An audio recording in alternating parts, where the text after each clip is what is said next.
Welcome back to the Boys in Motion, the podcast where we run fast, recover even faster, and talk about every hill, turn, and taper in between. My name's Tyler. I'm Andrew, and today we're doing a deep dive for race week for the Toronto Waterfront Marathon. Toronto Waterfront race weekend has finally come. We'll be releasing this on the Tuesday. We are recording Monday night, so all the information is hot off the press. We've trained for months. I know I have. Tyler, you're not running it. Andrew, you're pacing it.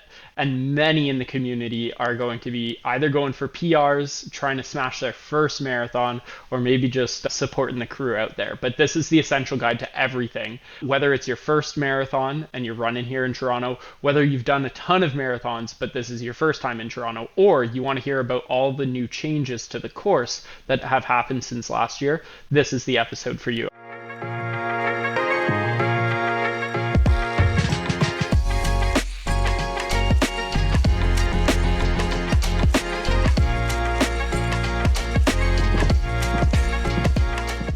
I'm really excited to dive in and learn from the two of you guys who have both run this marathon. Andrew, probably half a dozen times by now. Yeah, the friggin' veteran here. So yeah, I'm excited to dive into it and talk about that taper leading up, and of course the marathon course, and reminisce on the good times I had back last year on this course. So you said the secret word, which was taper. Anybody who's running either the half or the full is likely tapering this week. We've done a full episode, so I encourage anybody to look that up. A full episode, not only on the power of tapering, but also a 72-hour race day checklist episode. Those are two separate episodes. But just in terms of mileage, intensity, and rest, those are really the three factors that go into a good taper. What do you suggest for all athletes? Yeah, going into that taper, you've been putting in the time, putting in the mileage. Now it's time to ramp it right down, bring that mileage down, intensity down, and most importantly, out of the three, is you really want to up the rest and make sure, like Tyler's rule, where you're averaging 8 hours per night for the whole week, is super important to show up ready on race day. So that should be the three main priorities of taper week. And another thing too that I want to just mention, don't stress about hitting your mileage. Kind of go with the flow. I'm the taper king. I go 0 miles the week leading into the race. Maybe don't do that, but I mean, follow what your feet are thinking, follow your energy levels. And again, most importantly is to get that rest in you. And of course, that carb load. Yeah, one other thing, I guess the last thing on tapering is you might have some taper anxiety. You might feel those phantom pains, but just rely on the fact that the hay's in the barn. You've done the hard work getting yourself fit, and now it's just time to get yourself a little bit more recovered so that you're peaking going into this weekend. So let's talk about the course. Let's talk about Toronto Waterfront Marathon. It's, I would think, the biggest marathon in Canada. I don't know if you guys know otherwise, but we're going to go through the interactive race point map and talk about it. But before I share the screen and we actually walk through kilometer by kilometer, can you guys give us a little bit of insight as to what makes this race special and what you loved about racing it in the past? Yeah, I can kick this one off. Have done this one officially twice. One as my first marathon, so that first marathon experience that got me hooked, and second time is my current PR, so it's quite a special course for me. But the main big reason I love it is because, one, the course is pretty flat and fast, and two, the energy on the course is awesome and helps you get through those tough parts. And there are a couple slightly tough parts on the course that we'll talk about. How about you, Tyler? Yeah. What was that PR? Andrew, what was that PR? Oh, yeah. The PR, so that was from the 2024 edition, was a 2:42:11 on this course last year. That's Still haven't been able to break that PR, unfortunately, but I'm hungry for it. At least I could tell you that for free, as you won't be hitting it next weekend because you're not allowed. But yeah, I can't wait to see you go for that PR once again. And who knows, maybe once again in Toronto. For me, I think the big part too, what Andrew mentioned, is the energy. I haven't been to any of those, American majors. So of course those are probably unmatched, but probably for one of the biggest marathons in Canada, I would say this would be pretty high on the energy scale. And also not from Toronto, but I always do love visiting. It's a great way to visit the city, go through a lot of landmarks, a lot of fun areas in the city. And I've been, of course, only once, but it was a beautiful day. Just enjoy the day at the end of it. That's true. It is at a beautiful time of the year, and hopefully the weather holds up and there's not too much rain. I know previously it looked like windy rain, but I haven't checked the forecast in a few days. I'm really, ignorance is blissing it at this point. So yeah, you hinted to it, which is that Andrew is quite the expert on this course because he's actually, and unless this has changed, Andrew, I don't know, but you're the fastest pace bunny of Toronto Waterfront Marathon 2025 at the 3:05 slot. Is that still officially true to your knowledge? As far as I'm aware, that is still true. That the 3:05 is the fastest pace bunny. So you'll see me up there in Corral A, probably starting kind of close, not right at the start, but close to that start. So if you're shooting for either 3:05 or want to do a negative split and shoot for around that 3 hour mark, come find me because I'll be there at the start line. That's sweet. That's so sweet. Okay, so I'm going to share my screen. We'll start with sort of an interactive walkthrough of the full course. We'll kind of just go through it. And then I'll share a little bit more information through the RacePoint app that has a bit more information. So I'll let you guys take it away just in terms of talking about the course, and I'll do my best to try to keep up with you guys in terms of moving the screen around. So if you are listening to this on like Spotify, Apple Podcasts or whatever, check out the video. It'll be posted to YouTube as well because we're going to have some interactives over the next like 10-15 minutes, I'd say. Yeah, so right hot off the press, this is the first big change, and that is the start line. So in the past, the start and the first stretch of this race was along University. I know last year there was some construction and it was a little tight and there was a little chaos in that start. So I'm hoping that this change was maybe to alleviate some of that. But now the start line is at Yonge near Elm Street going northbound. So you're still going to go northbound towards Bloor. So that will be the start of the race.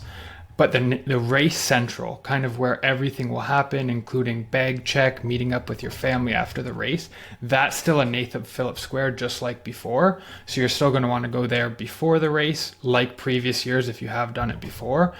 But, and this is especially important for those that did it in past years and are used to the previous start line, the start line has moved and is now on Yonge Street. So make sure you don't head to University after you drop your bag. I mean, still technically looks like close quarters and won't be too stressful, I would say, on race morning. I remember you probably couldn't get more stressed than the way we entered the race corral last year, but I mean, get there with enough time beforehand, get to that porta potty line. I think that's kind of the most important part of the morning, to be honest, is getting yourself enough time to get to that bag drop, get to the porta potty line, and make sure you have enough layers on for if it's cold that morning. Yeah, for sure. So start time is 8 a.m., is that correct?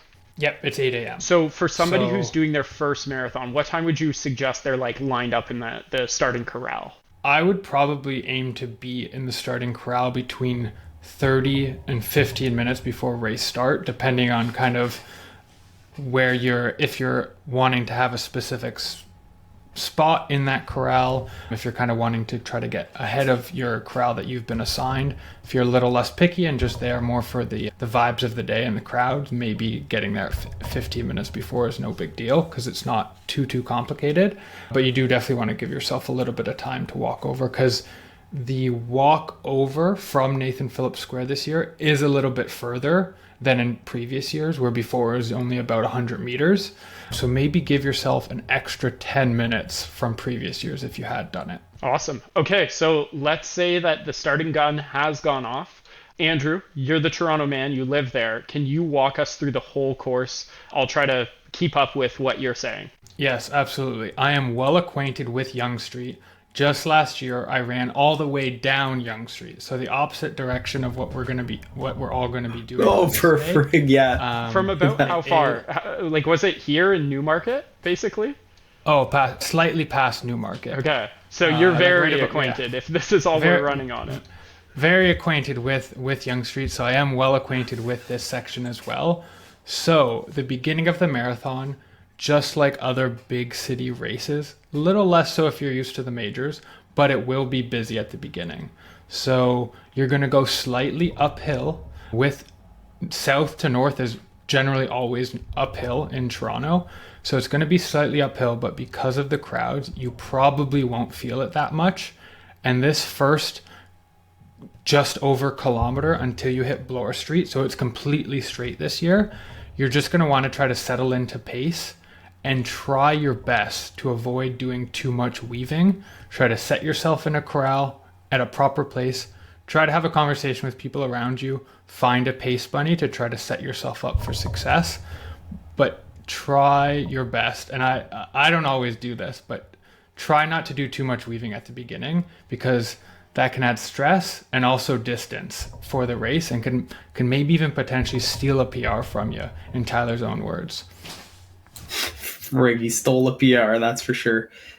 Great idea. And I think also another big thing is, well, maybe not big thing, but of course with this course overview, maybe you'll get a little bit more of an insight on how many turns and where we're turning, but try to always know where your next turn is coming. Are you turning left or right? Try to take that tangent, because like you mentioned, we don't want to do extra mileage on this day. We're going for the shortest course possible, just that 42.2. Yeah, exactly. So in this side, try, if possible, to stick closer to the left-hand side of the road, just slightly in. It's not like you want to be hugging the sidewalk or anything, but you're going to be making a left onto Bloor, and then you're going to kind of turn left onto Bloor, and then you'll be hitting your second kilometer.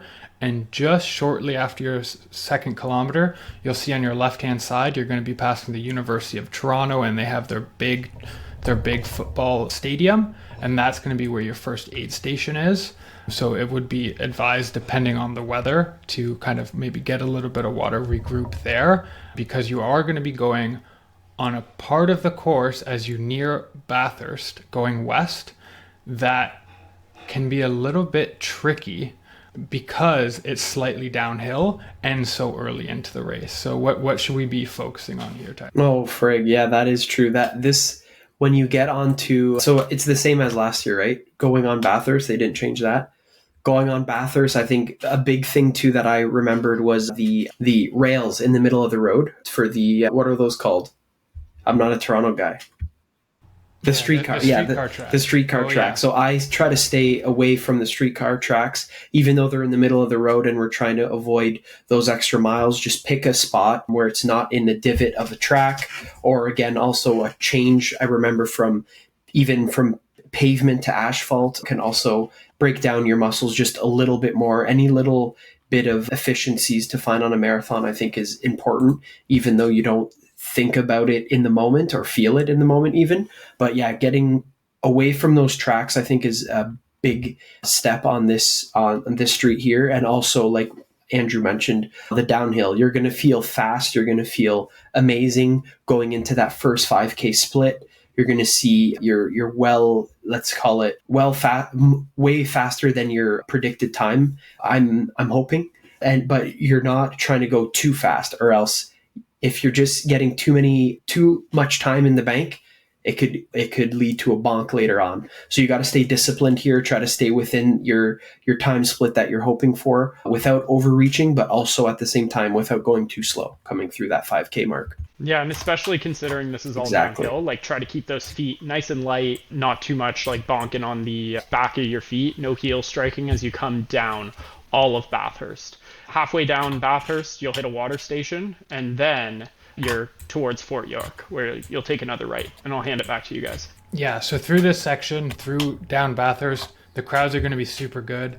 Black Toe is right there at King and Bathurst, and that is a super, super good cheer station where they'll be pretty hype, pretty loud. A lot of times they'll kind of create a tunnel, so that's a lot of fun, and that will kind of catapult you on to Lakeshore. And as Brian mentioned, you cross over the GO tracks at front, and then you will make a right onto Fort York, and that is slightly downhill as well, a little bit more, but then you will come onto Lakeshore, and then You will be on Lakeshore in various parts of it for the majority of the rest of the race, but now we're going to be going west onto Lakeshore all the way out to High Park.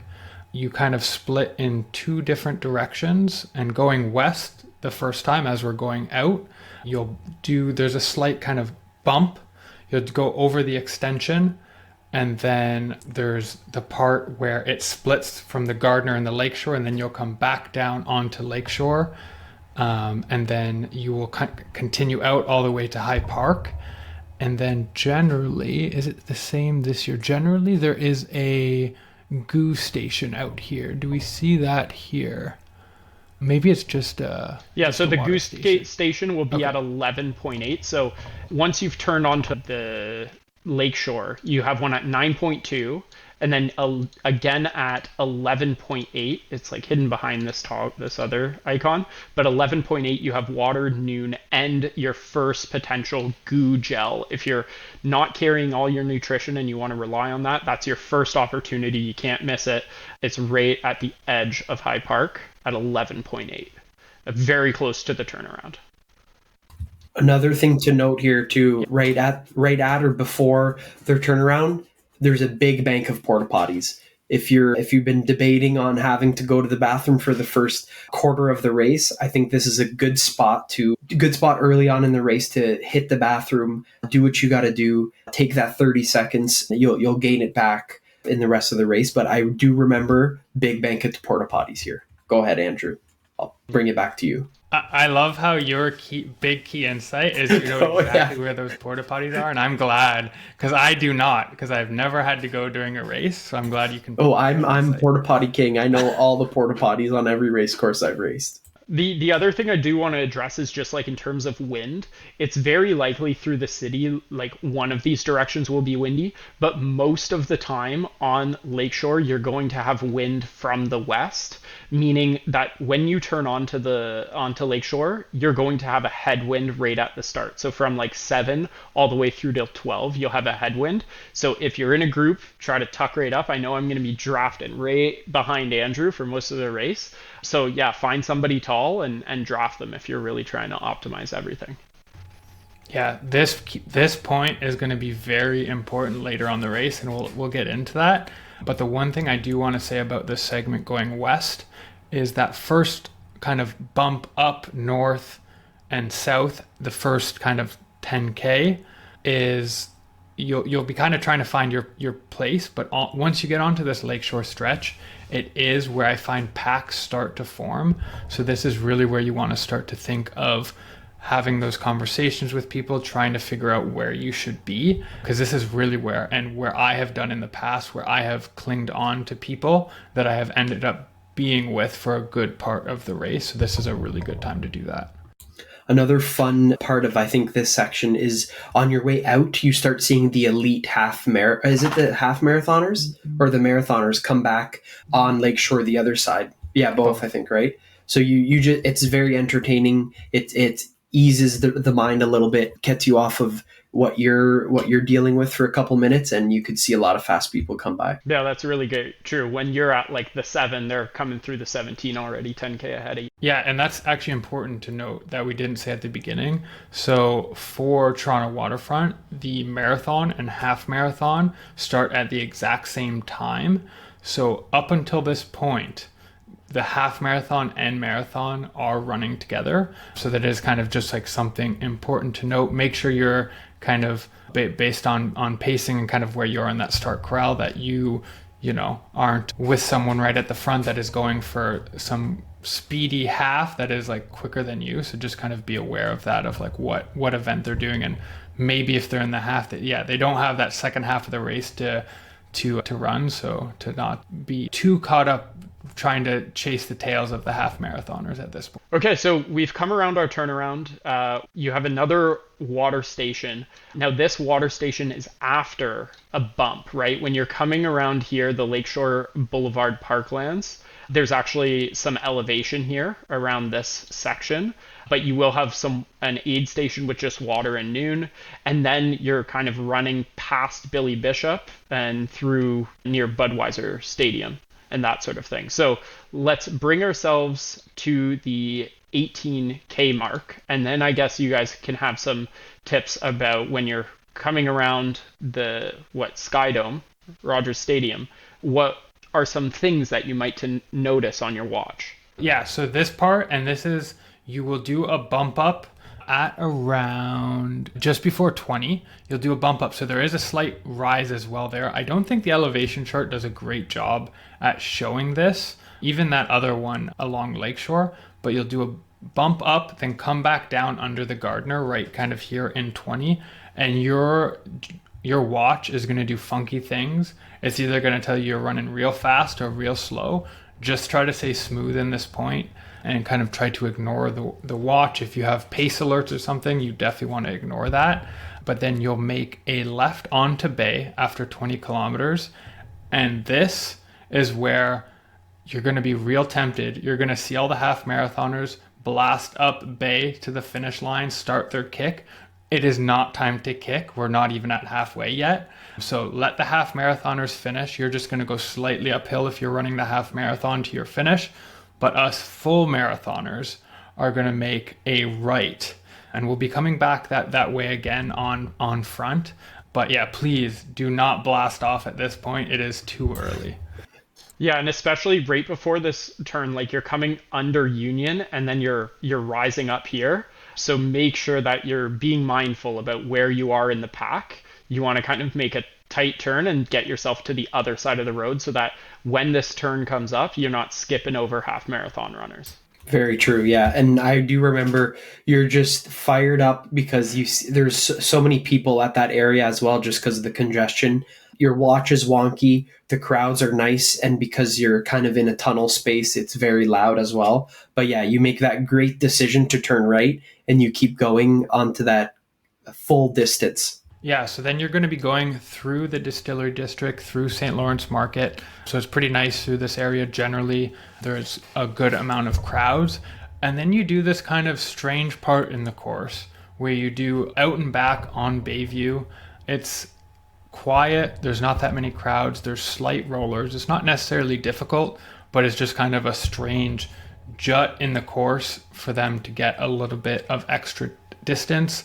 There will be a hairpin turn once you get to the north section of Bayview, and then you come back, and then you do have what I would say is the most significant elevation of the course.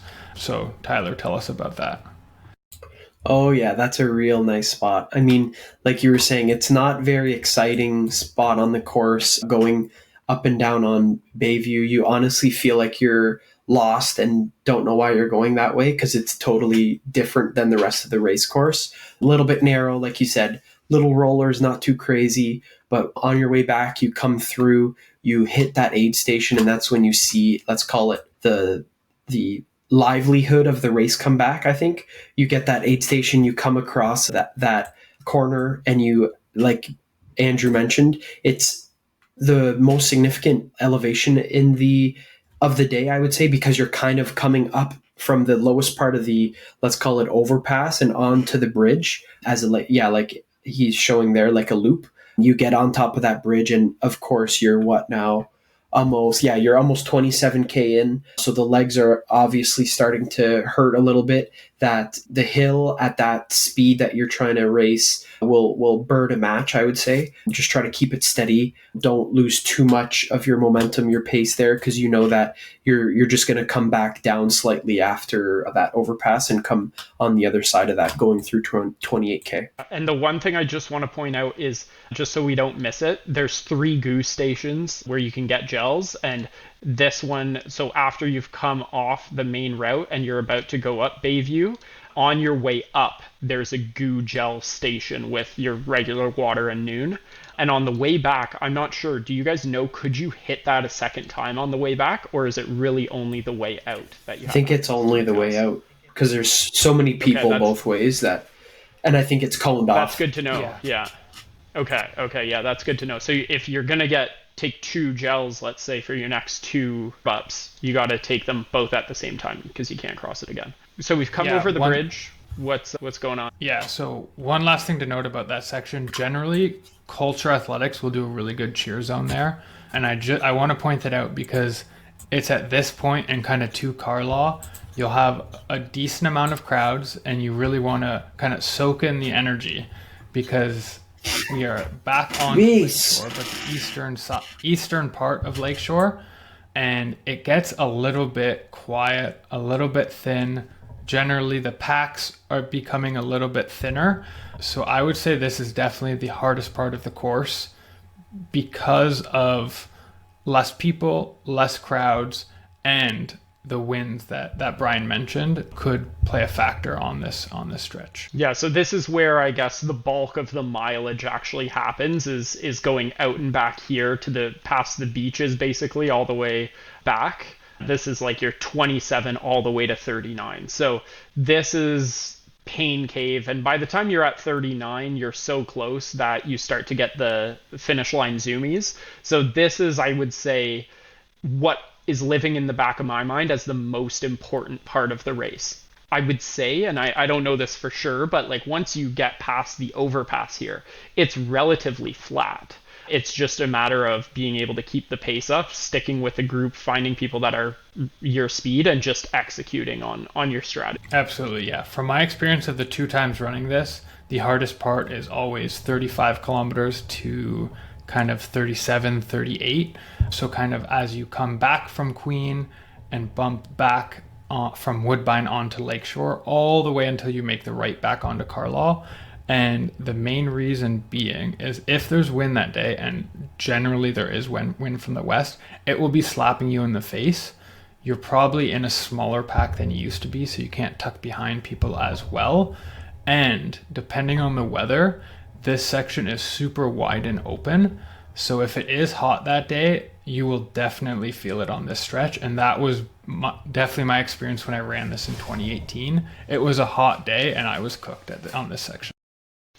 Yeah, and then just in terms of fueling, there's a few water stops that you'll have, but the gel stop and the third and final is at kilometer 34. So after you've done the turnaround, you'll turn around, and then that first station back has goo gels, and then of course your regular hydration stuff. But there's I would say this is a very well hydrated race. A question for you both, never having done this before from my perspective, is this a race where you would say logistically there's any concerns about not being able to get fueling at these stations or hydration at these stations? From my experience, no. And having spoken to others with various kind of being at various points of the race, they've had no issues. And in general, this is known for being a super, super well organized race.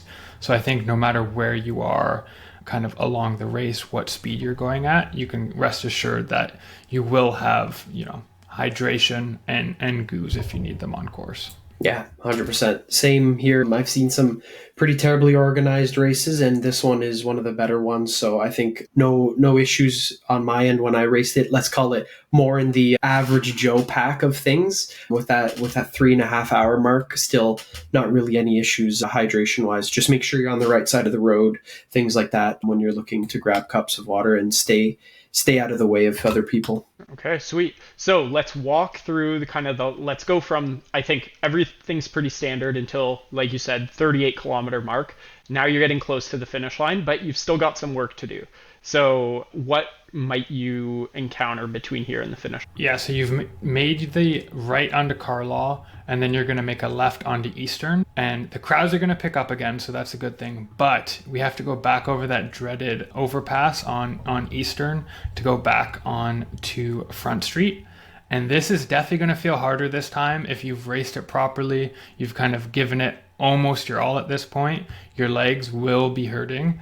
But rest assured that after this bump, you get a slight downhill, and then the crowds start to pick up, and you are just about kind of 2.5k from the finish line. So you are pretty close, and it's just one turn away, and then you're right there at the Bay Street stretch. Oh yeah, this is getting me fired up already, knowing the feelings, of the last few miles of this race. I think, like you were saying, Andrew, that hill, that overpass is kind of your last little test, and you'll see a lot of zombie modes going out there on that hill, you just hope really that you're not a zombie with them all, and you're actually passing some people on that hill, which is better than stopping on it. But yeah, if you once you do that zigzag and you come back on Eastern, I think that's where the crowds, like Andrew, you're saying, pick up again, and you start feeling the zoomies getting after you. But try not to kick too early, I think, is a big thing that I realized here. Is not being from Toronto, you see the landmarks, you see you're getting closer to the city again, you're close. But I think I did kick a little too early, kind of had a little bit of a dip again, and then kicked again. So just be mindful of that final. Okay, so I'm going to flip over. That's really great. I benefited from that a lot. I'm going to flip over to another course which has the elevation map, and I just want to walk through that a little bit because I think you shared some good insights as to stuff that actually isn't really captured in the estimated elevation. So let me switch over to that. So, of course, when you're starting kilometer zero, you have this little rise to kind of what you said, Andrew, right near just past the university, kind of crossing Spadina there. And then you have this huge downhill all the way to kind of your turn there by Fort York. Now, what you were talking about, which isn't in this 138, is somewhere around here, actually crossing the bridge. So this is actually quite, I guess, more aggressive than one might say. Yeah, definitely. Yeah, it seems like that is not on the elevation chart, but basically but yeah, that is definitely the most significant bump of the race. Like that you're gonna feel. Where the beginning looks like it's a big up and a big down, but it really is pretty gradual. And it's right at the beginning of the race, so you won't really feel it that much. Then the other thing that I didn't know about was around the turnaround. Oh yeah, I was going to say. You actually, you end up climbing the hill. The whole way out on Queen, you're going kind of uphill very slightly, and you're feeling it. And your turnaround, you're like at the top of that hill, and you come right back down. So it's a little bit of a mind game there too. And then, like you said, in those last, let's call it kind of from 41-ish, you've got to climb. It's not too severe, but it really kicks up as you turn the corner back onto Bay. Yeah. The only other one that I would kind of note that I also don't think that the map does a great job is the Legion Hill. So if you can zoom in right around where your marker is, right before Jameson, right here. This, you go from Palais Royal to kind of right around here. You go down it at the beginning. So you first go down, but then you come up. That is a decently significant hill. It's super early, so I wouldn't say it's super hard, but that's a pretty good hill too, but relative to a flat course. It is important to note that, on the way down, you might not notice because there's not actually that much climbing, but it is pretty sharp right here around kilometer 14 to 14 and a half. It's significant enough that if you don't pace yourself up that hill, you can seriously burn a match. And I feel like it's pretty early to be pushing yourself way beyond marathon effort to where you need to recover then for the next few kilometers. So that's definitely one that I have in my head as something that I'm going to run up a little bit faster towards it and then sag the climb a little bit. Tyler, one thing that I want to ask you, we're talking about the scary elevation and the small hills on a relatively flat course. From last year, what would you say was your favorite cheer zone that kind of hyped you up the most and got you through the course? Ooh. And if you remember, that's a good question. I want to say, because I was kind of, it's two parts. I was kind of already getting in the bonk zone. I was kind of, and I also I was turned around, didn't really know where I was, not coming from Toronto and not knowing the city well enough, but coming up and down Queen Street, it felt like a little tight neighborhood. The cheer squad was pretty fired up there. And I felt along almost that whole stretch. So from 32, 33, 34, and going into 35, quite a bit of people cheering you on, where you thought going into it was going to be a very quiet area, but it actually turned out to be quite a decent cheer zone when you were, I think some people, including me, were hurting the most. Yeah, that's good to know because, once you're out in the beaches, you're outside of the downtown core where all of those big, let's call it those big cheer sections might be. This is more a little bit more community. So that's nice to hear. Yeah. I think it was good. I felt kind of lost inside, and I was like, "Where am I going?" But then this kind of across that turn, this kind of opened back up, and it was a good mental kick. What is the protocol like before the race in terms of like pickup and that sort of thing? What was the expo like last year? Yeah, the expo itself is actually pretty good. It's decently big. You kind of go in super well organized. It's at the Enercare Center. I believe it's in A, which is the larger section in Enercare. Make sure you go in the Yeah, right it is one. in Let's just section say, let's make sure you go in the right one. Yeah, there is a few centers, so definitely make sure you go in the right one.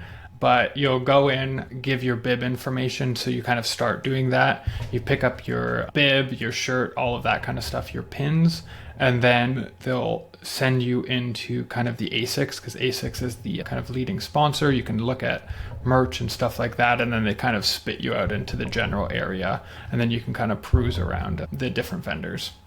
Cool. Yeah, and in terms of race day bib or like bib pickup and your race day kit, Friday the expo opens at 10 a.m. and runs till 8 p.m. And then Saturday, I think there is a 5K at 9 a.m., but the race day kit pickup starts at 10 a.m. till 6 p.m. And then I don't really know if there is like morning of pickup. I didn't see anything about that. I don't believe so. I think for something this big, yeah, no morning of pickup, maybe unless there's some crazy circumstance, but definitely plan ahead. And if you're not able to go, try to get a friend to pick it up for you. Yeah, and this was the other thing is they closed the doors to the expo 30 minutes before the expo closes. So plan accordingly. The last admission is only 30 minutes before. So like if you're teetering on the edge of not being able to come, definitely give somebody a call. People doing pickup for a friend either need the original race week bib number email or some sort of like text, email, or even a handwritten note. And that's the first time I've ever seen this on a race website, is that a handwritten note will allow you to pick up somebody's race kit. So don't. That's so random, but done. awesome at the same time. And also there's a 3 kit maximum per person, is what they say. Interesting. Yeah, I will be going for sure on the Friday. I'll be there with the pacing team at 6 to 7, I believe. So I'll definitely be there then, and then likely if other people are going on Saturday, I'll be going there. So if there is anyone that needs any pickups, definitely reach out, because between the two of us, we'll definitely be there, and there'll be a couple others as well. Yeah, that's super. Okay, so a few other like tips that I feel like you guys talked about last year. One is get some like spare clothes that you don't mind chucking out, because the morning will be cold. It'll be a cold start morning, so you want some stuff that you could just throw into the donation bin as you start. You don't want your, Boston or Chicago marathon jacket being tossed by the wayside when you overheat once you start running. Is there anything else the morning of that you think is essential for people to know? I would say definitely bring a drop bag. They organize them so show up early to do this, but bring a drop bag with clothes for after, another pair of comfortable, an emphasis on comfortable slides or shoes to jump into after your race, because the worst thing after a race is walking around on bricks when your heels don't work. So that drop bag is key. Oh yeah, drop bag is key. And like I mentioned at the beginning, I am a big porta potty scout. There is unlimited porta potties at the beginning, so show up early, get your business done before you go to the drop bag. Also bring some electrolytes that you're sipping on, or some carb drink mix that you're also sipping on. Maybe just a disposable bottle that you could throw in the garbage right before the start will help you keep your glycogen stores up. Yeah, that's awesome. Well, I'm excited. I'm excited to see how the community does. I'm excited to see how it goes the day of. The last thing I want to leave us with before, well, Tyler, I think you have a hot take that you were telling us, is just the Saturday weather forecast. I'm just pulling it up here. I saw on Google there looks like there could be rain, but maybe that's just here in Niagara. Sunday forecast? Oh, Sunday. Saturday, right? Yeah. Sunday, what am I thinking? Oh, Sunday is rain. He's got the taper brain on, baby. I do have the taper brain. So looking at Sunday morning, right now it's calling for 15 degrees, cloudy with showers, feels like 15, with not a crazy amount of wind, 12k per hour, but some pretty spicy wind gusts up to 24. but not too much rain. Hopefully it all happens overnight and the morning will just be, yeah, a little bit cold, maybe a little bit of mist, but hopefully it's fast temperatures. Which I mean is really nice comparatively to, you know, you could also get. And I think, like you were saying, Brian, you just got to tuck in behind your coveted pace bunny and just hold on for dear life. But it still will be humid. So that's the one thing, is like you can't stop the humidity that's happening. But believe me, rain or shine, no matter what, I'm going to be drafting all the. Let's hope I didn't taper too hard, as some have said. But I do, before you get into the hot take, I do want to leave with this, and behind the most important thing, which is getting kudos on your marathon PR.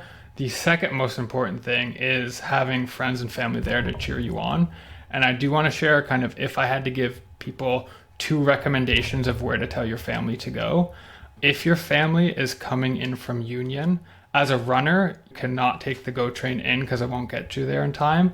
But as a spectator, you can, and my family has done this.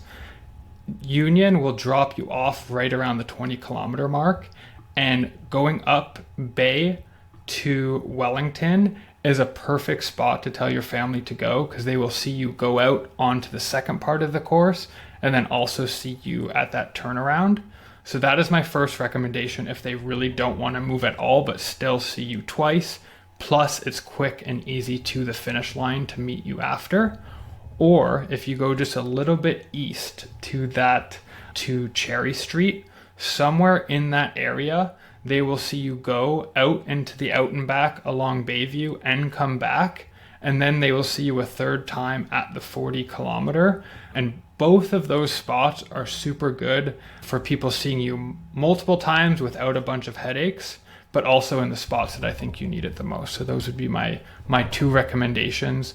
And they're like no stress recommendations for the spectators. That's really, really good advice. And yeah, the GO train, I was looking at potentially doing it for the race, but would not work. So we just booked a hotel room. So I'll be staying overnight in Toronto before race day. And I guess that's another good thing to mention, is that the subways will also be on a Sunday schedule. So the subways are also not an option to get there in the morning. So keep that in mind. My personal recommendation is to take an e-bike if you are staying local but are a little too far to walk or jog over. And if not, maybe try to take some sort of taxi situation as close as you can, because you will have to check those road closures, because with kind of Bathurst all the way to Yonge, you can't get that close. Yeah, that's very true.